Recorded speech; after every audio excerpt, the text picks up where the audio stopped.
Hello and a very warm welcome to Future Fit Farming, a video series brought to you by the Royal Bank of Scotland. I'm Dougie Vipond, and in this episode we're talking about mental health in agriculture. We'll look at the issues regarding rural mental health, including the burden on young farmers and other farmers navigating succession, and concentrating on what the panel believes the future should look like. Today I have four expert guests to discuss this. First up is Chris McVey from RSABI. RSABI's remit is to support people in Scottish agriculture, providing emotional, practical and financial support to individuals and their families across the agricultural sector, including farming and crofting. Welcome, Chris. Thank you. Our second guest is Jude McCann from the Farming Community Network, a voluntary organisation and charity that supports farmers and families within the farming community. Hi there, Jude. Hi, Dougie. Good to be here. We also have with us today Heather Wildman from Saviour Associates, who provide farmers, growers and agribusiness clients access to sound, unbiased advice, coaching and mentoring. Hi there, Heather. Hi, great to see you and join you. Thank you, Dougie. Our fourth and final guest is Adam Mathison, a young farmer from Peebles, who has kindly agreed to talk about his own mental health struggles. Adam, good to have you with us. Hi there. Now, Chris, I'm going to start with you. When it comes to mental health in the farming industry, what is the scale of the problem, especially amongst young farmers? Yeah, it's an extremely important issue. I think I've only been with RSABI for 6 months, and I think the scale of the problem is very apparent to me early on. And what I didn't appreciate, with a multitude of issues that affect the agricultural industry, which coming in, to agriculture from a previous life, I didn't fully appreciate it as a massive issue. And over the years, and it's been a massive issue for a long time, but I do think over the years there's been a lot more campaigning work taking place from the likes of ourselves at RSABI. We do our Keep Talking campaign for the last 2 years. Farm Safety Foundation, they do the Mind Your Head campaign. FCN do a lot of work on that as well. RABI that cover England and Wales. So there's been a lot of focus on it over the last few years, which has brought a lot of attention to it, which has been very positive. The press has picked up, and hopefully it'll encourage more and more people to come forward and speak about the problems that they're facing. Certainly from RSABI's point of view, we speak to people every day who have gained that wee bit of courage to pick up the phone and start that conversation, which is really important. There's a long way to go to try and reduce that stigma, still in the agricultural sector and in society in general. But having conversations like we are today is really important to keep that message out there that we can, pick up the phone and speak to somebody. From a young person's point of view, the Farm Safety Foundation, they published some research at the beginning of this year, and that found that 88% of young farmers rated mental health as the #1 issue affecting farmers today. So there's already a sense from the younger generation that it is a really important issue that should be focused on and taken seriously. What I did find encouraging through that research as well, though, was that 89% of young farmers also believe that by talking more about mental health, it'll help to reduce that stigma that surrounds it. So although, as I say, there's still a long way to go in trying to reduce that stigma, hopefully the younger generation are maybe more open and feel more encouraged to come and get support when they need it. Those are huge percentages. It's quite unbelievable. And Adam, as a young farmer yourself, you have your own very particular and personal story to tell. So if you're comfortable, could you share that with us? Yeah, so in December, I kind of had a bit of a mental breakdown because I kind of went through a rough phase of a breakup. But previous to that, there was I had quite a lot of stress in my head. My ex-partner, she tried to take her own life, and I had to deal with all the stress of that, so to speak. And I ended up I tried to take my life twice, and I failed, and then I ended up in a hospital for 6 weeks. And I said to myself, when I was in there, I kind of said, there's nothing wrong with me. And then when I spoke to the doctors, I realised there was, and I was diagnosed with borderline personality disorder, and I got treatment for that, and I spent quite a long time in hospital. And I just feel now that when I came out of hospital, I had to say, I think everybody should speak up when you're being like a young farmer. And being a young farmer is, you're always taught to be this heartless person, show no emotion. Everything should be just a robot. And I was just like, you know what, there's so much stigma. And, you know, I know of quite a few people have said, you know, it's quite brave for you to speak up, because good friends of mine when I was at Young Farmers, you know, previous to having my mental breakdown, they said, oh, you wouldn't think there was nothing wrong with you, because I was always smiling, cracking the jokes, and amongst everybody else, you know, I was always the life of the party. And when they all heard, they were a bit shocked. And I think me speaking up, it's brought a lot of folk to say how they are, and, you know, they've noticed they've got their own struggles. I think with me speaking up, it's helped other people, but it was really, really hard for me to speak up. And, you know, what I went through, it was rough, if I was honest with you. Yeah, and listen, thank you for sharing that, because you're absolutely right. Being able to share your story will make younger people, other people, you know, share theirs too, and that's got to be the good thing. And, you know, communication has got to be key in all of this. So I'll just only ask you a question as well, while you're on, Adam, about isolation as well, because obviously farming tends to be a pretty isolated industry as well. Did that add to the issues you think you might have had as well? As a young farmer, you're always the life of the party, going out to shows, you know, you're spending a long time with tractors, you're in a cab for 16 hours a day, and you're by yourself most of the time. You know, you have your phone, you know, to speak to other people. But it is hard to be by yourself all the time. And I think when that, you know, working with John, I was away in the Terrygator all the time, spreading, you know, I'd be away for 3-4 weeks at a time, away from everybody else, just seeing the fields. And I think it did take a toll. You know, being away by yourself, you've got nobody to speak to, you just feel a bit lonely all the time. And I think that's a lot of farmers struggle with that, just being by themselves. And, you know, having COVID as well has not helped, because you're not being able to get out and enjoy anything anymore. And, you know, when I spoke to quite a lot of other young farmers, and they said they've struggled with, you know, not seeing anybody all weekend, or not even going to the pub or going out to other people's farms. You know, it's a bit of a hard one as isolation. Absolutely. Now, Jude, what are some of the wider issues, would you say, related to mental health in agriculture? Because, you know, Adam shared his story, but it's not just young farmers who, you know, have been suffering from this. Yes, Dougie. First of all, just a real credit to Adam for sharing his story. And the more and more people that start to talk openly about this, I think we'll be in a much better position. Dougie, mental health is part of everybody's life. We all go through periods in our life with good mental health and sometimes poor mental health. But unfortunately, there's a real stigma even around the words mental health, and we need to start to change that conversation and normalize that. Farmers of all ages do experience poor mental health at certain times. We in FCN support farmers, farm families across all of England and Wales. And Adam touched there on the isolation and the loneliness at times.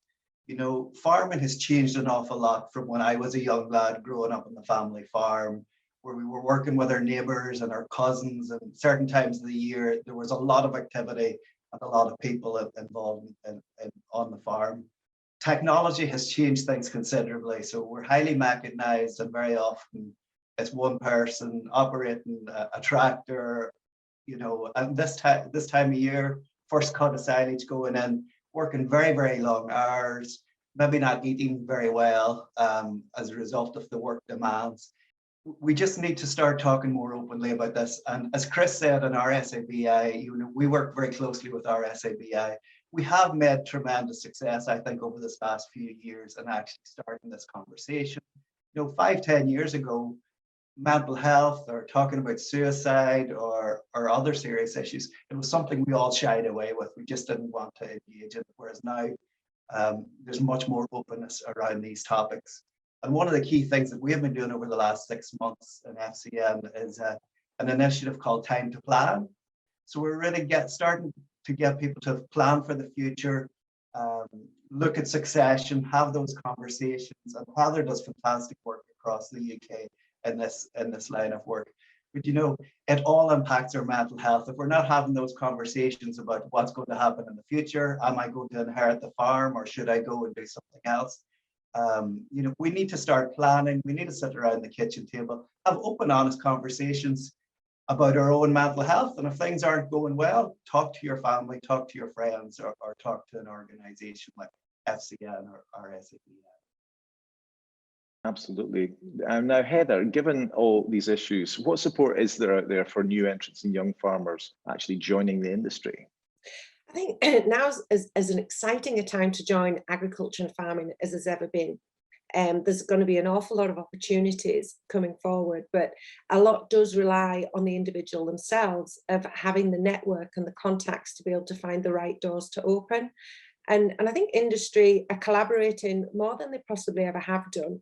You know, there's a lot of new generations, a lot of matching services all over the UK. I know the NFU, the young farmers, and even the government now are stepping up and realising that they need to do this. And, you know, there's quite a new forums, next generation and things starting. But it really starts with the individual. And, you know, they need to know what they want. They need to verbalise it. And it's about networks. You know, in agriculture, it's always been about not what you know, it's who you know.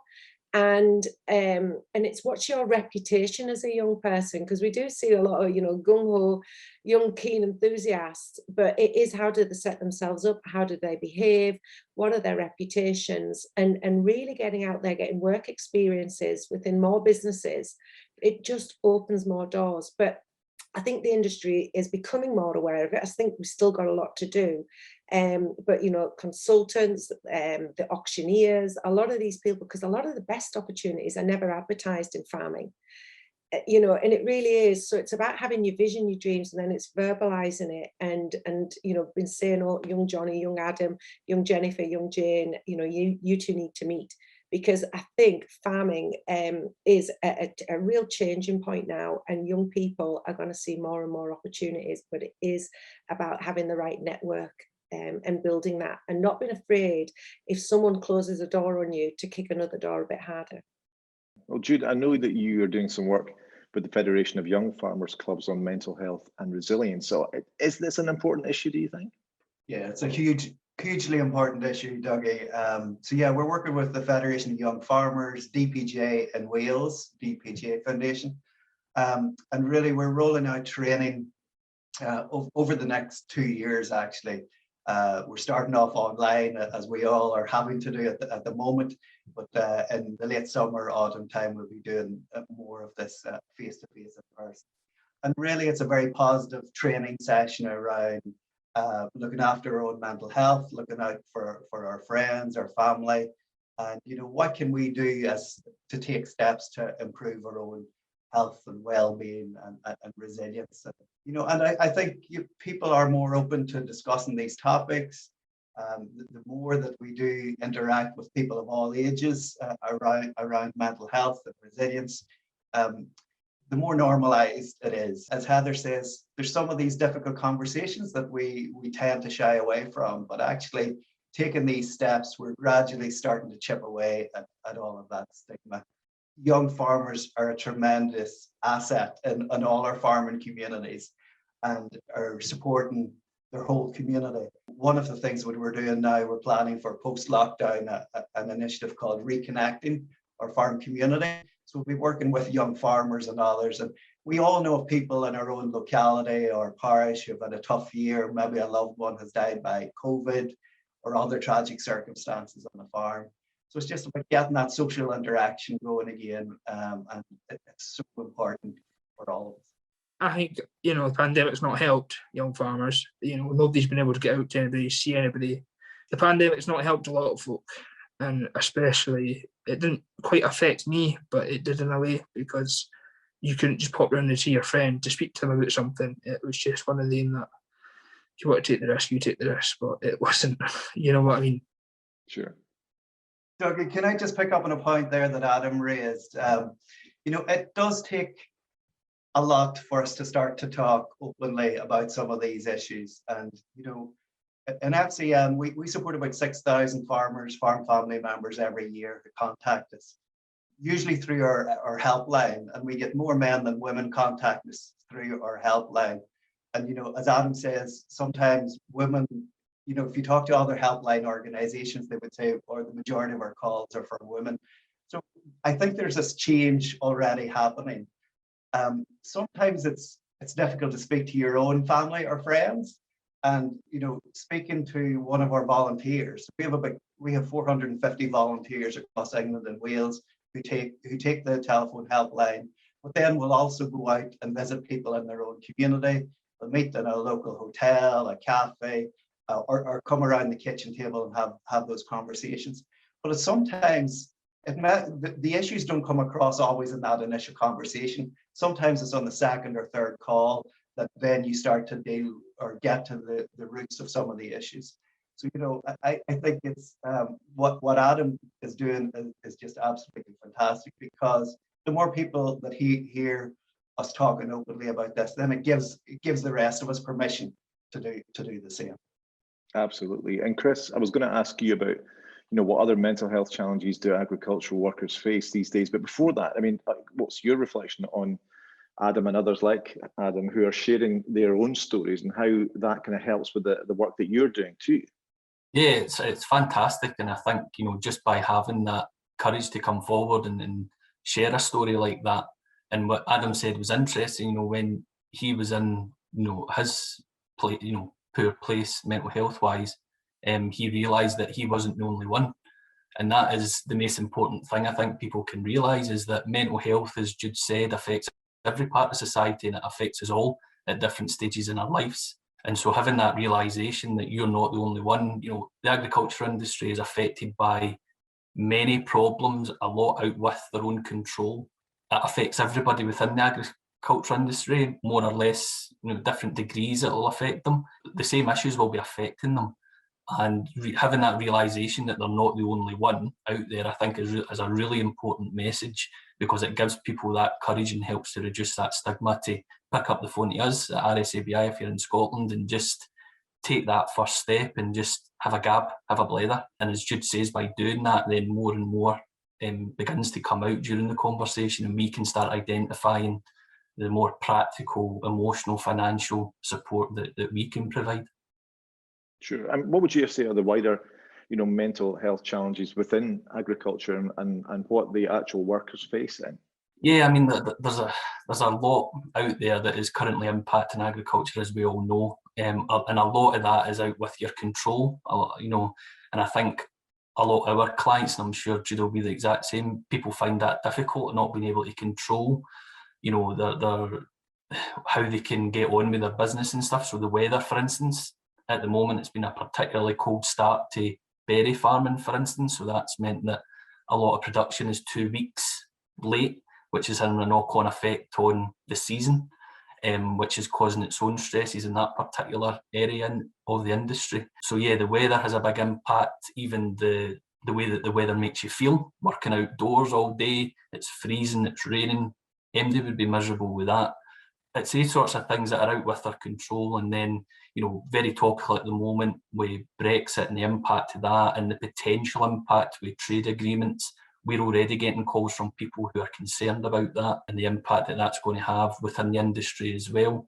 And then, the things that Adam was talking about the rural isolation, and especially with COVID-19, it's meant that local marts have been suspended. That might be the only time where people would meet neighbours, friends, again, to socialise. Agricultural shows have been cancelled, and a lot of our clients would plan their summer holiday based on agricultural shows, and that would be when they would get to meet friends that they've maybe not seen for a year, and that's been taken away from them as well. So what they're left with almost is work, and working already long hours, 7 days a week almost, speaking to people, and maybe a concerned family member calls us and they're really concerned about their husband, their wife's mental health, but the response that they get from their partner or a friend is, I've not got time for that, I've not got time to speak about my feelings because I'm too busy working. The work-life balance, is really tough within the sector as well. I suppose for me, having discussions like that can almost turn negative, because it's a lot of negative issues that we're talking about, but we need to bring a real sense of positivity. And through the campaign work that FCN, RSABI ourselves are doing, Farm Safety Foundation, is really to talk about it and reach out. And for us, especially in Scotland, to reach out and get that practical, emotional, financial support when people need it, to really start moving forward and try and get the support that they need. A question to all of you then. What kind of support do you think and development would you like to see around mental health in the future within agriculture? And Chris, I'll come to you first if I may.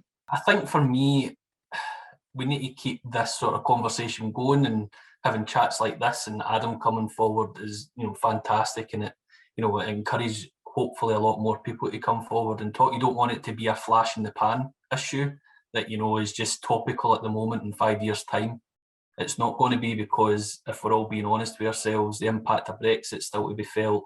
It's climate change and the issues that's going to bring to the farming industry.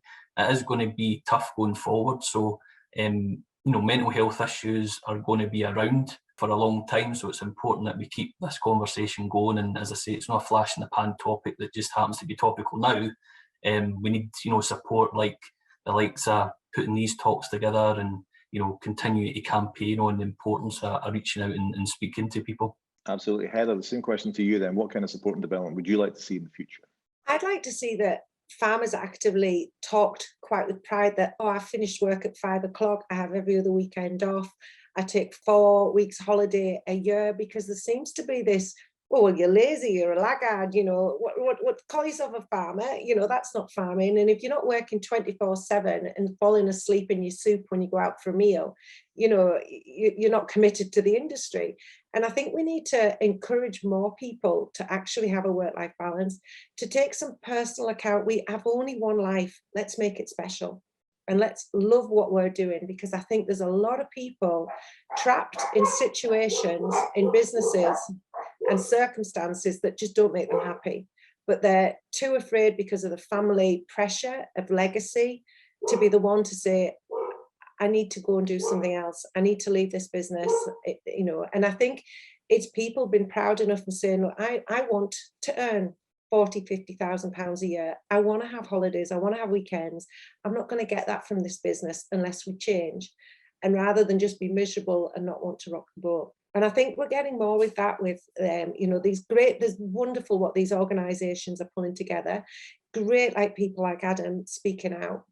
But I think also colleges and universities, as part of the education system, is talking about mental health, talking about the importance of planning and taking ownership, and talking about the importance of being able to step away and time out as well, because we have got this rat race. And I think, the DEFRA and the surveys and everything that's coming out now, for transition planning, I think that's going to be a good thing going forward. And that'll help mental health, because we can have some control over our own destiny and everything as well. Because I think that's a lot of the time we get frustrated because we feel everything's saying no to us or difficult and challenging. Whereas if we can see opportunity and getting agriculture to talk solution focus would just be great, rather than what we can't do or who's stopping us, would just be fantastic. And if I could just come, and I think it was interesting what Heather was saying, about the competitive nature that's almost in, these agricultural communities, and looking over at what your neighbours may be doing. And it's that sort of mentality that I think Heather's absolutely right, it has to change a wee bit, and having pride in, your work-life balance, and, taking time out and stuff. So no, 100% agree with that as well. Okay, Jude, the same question to you. That what kind of support and development do you think we should be seeing in the future? I think we need to keep it all in perspective, because, the UK has a fantastic future in agriculture going forward. Heather and I both had the opportunity over the years to be part of a Nuffield scholarship, where we were able to travel to other countries and to look at agriculture in many different sectors. Just taking that step back is absolutely crucial. And there are opportunities out there for farmers like the Nuffield scholarship. So I'm just thinking of Chris and Adam here, maybe that's something they would consider in the future. But, just to step out of the environment that we're in, and sometimes there can be so much negativity in our circles of friends or in the farming community. One of the biggest things for me as part of that travel with Nuffield was, we are the envy of the world in many, many parts of the world. The soils that we have, the climate we have, what we can grow. You look at the global population and the demands of food, and, the interest in food that's being produced on these islands. There's a fantastic future, but we just need to focus on that positivity, harness it, and be open about the mental health issues, be open about the success, get those conversations had. In other parts of the world, folks are encouraged to try 10 different things, and if one thing works out, then fantastic.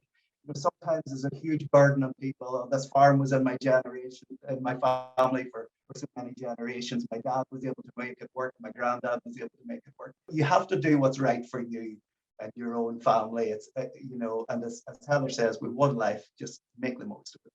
I think also, recommendation for the likes of Adam is build your team around you.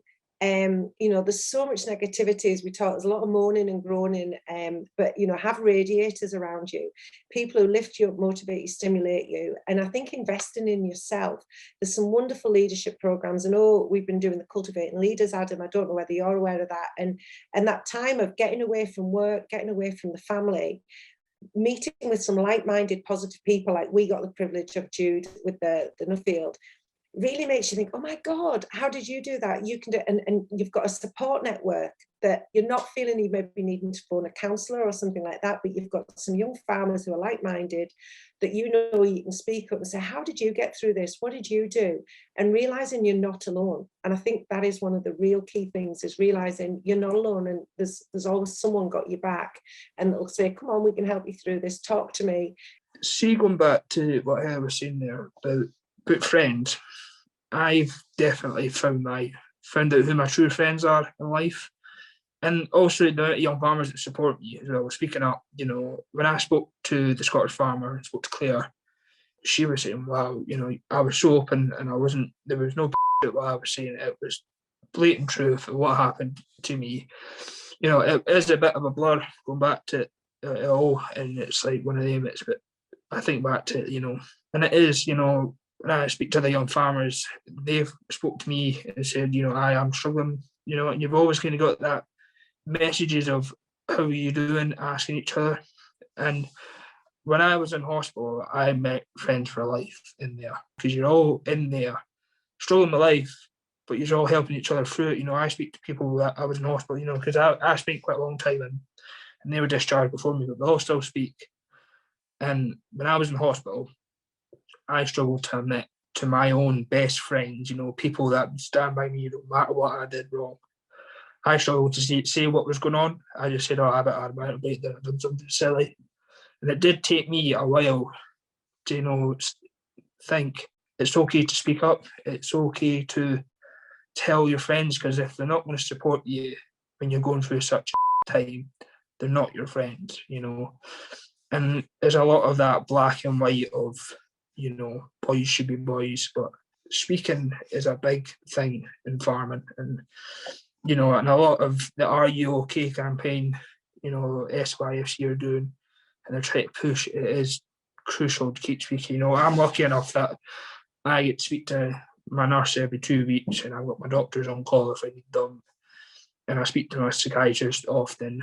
And, it was interesting because I heard on the radio that in England alone that A&E are seeing such a climb of people under 30 going into hospital and saying, I'm really struggling, and the waiting times are long, hospitals are overcrowded, they just can't get the staff. And I think it's bad how, the situation got.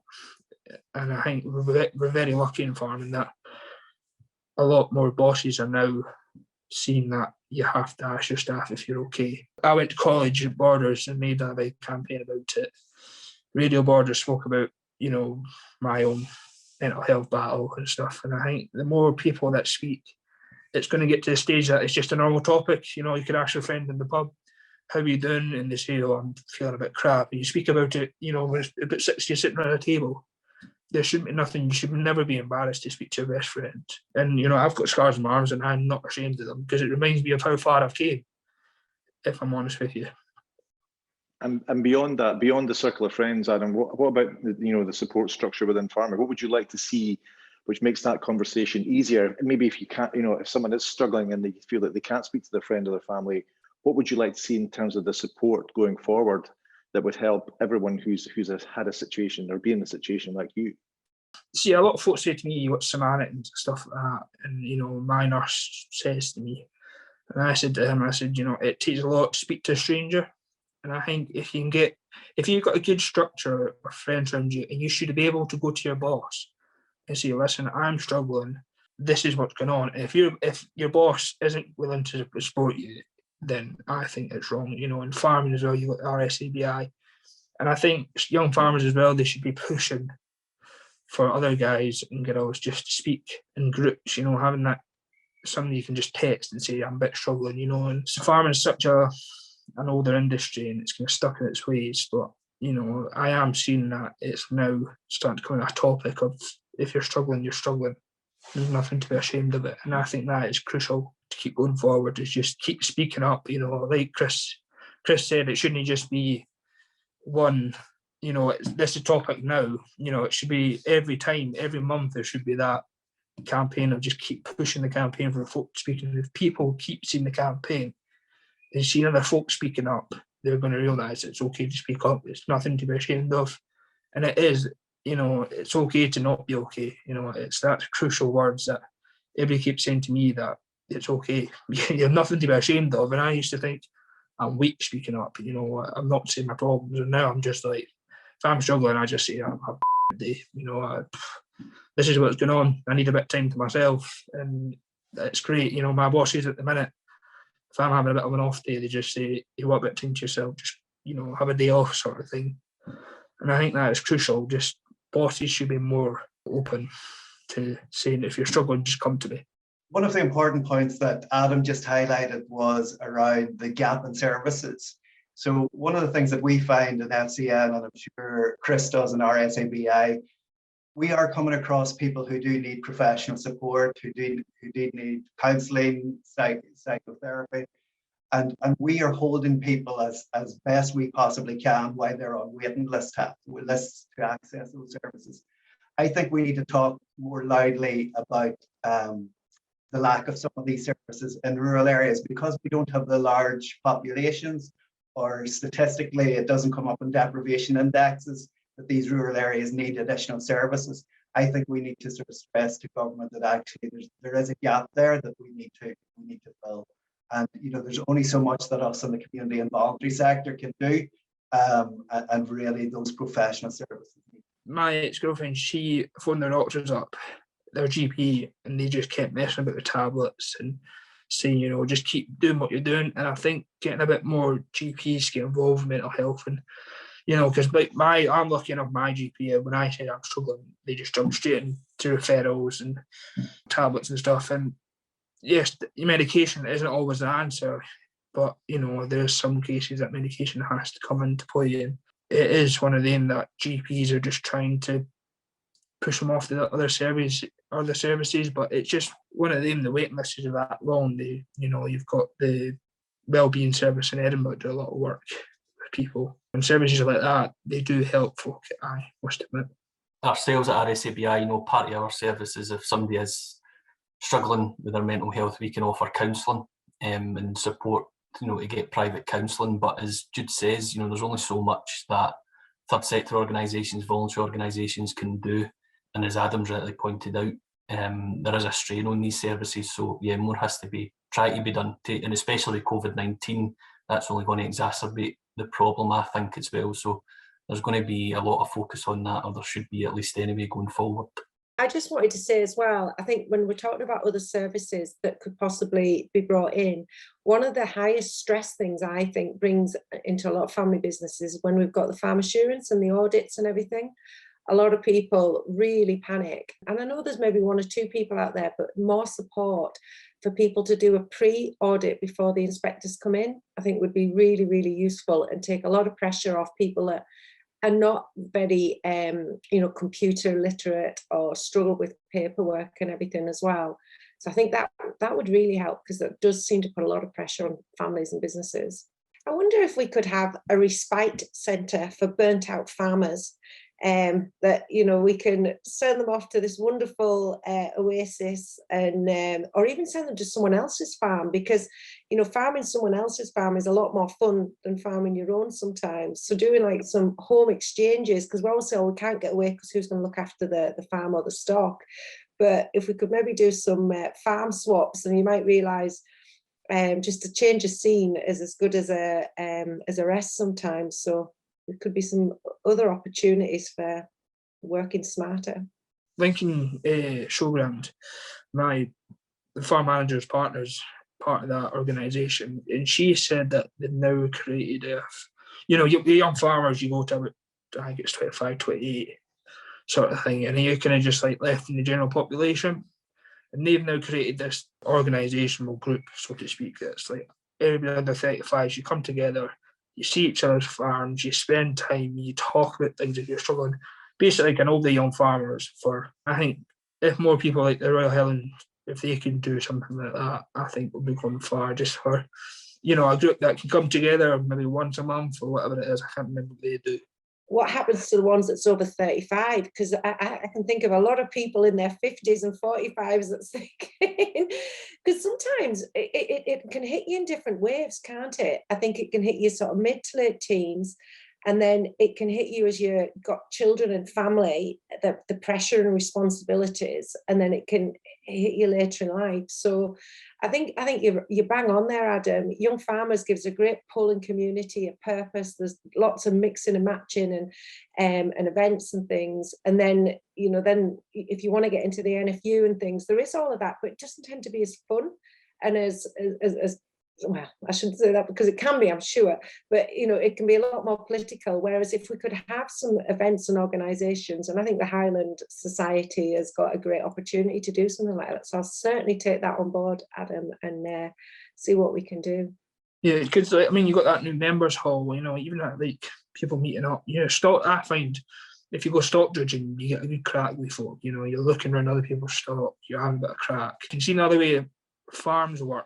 It can help your own farm, because me, I've been self-employed, worked with other farmers, and I've came to different farms and said, well, maybe you should try this. And it's worked for them.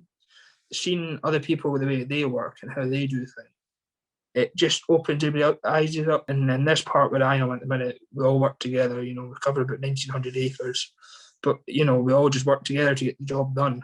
Discussion groups are a great concept, and brilliant to get off farm, to meet like-minded people, to share problems, to share issues, and to come up with solutions and ideas.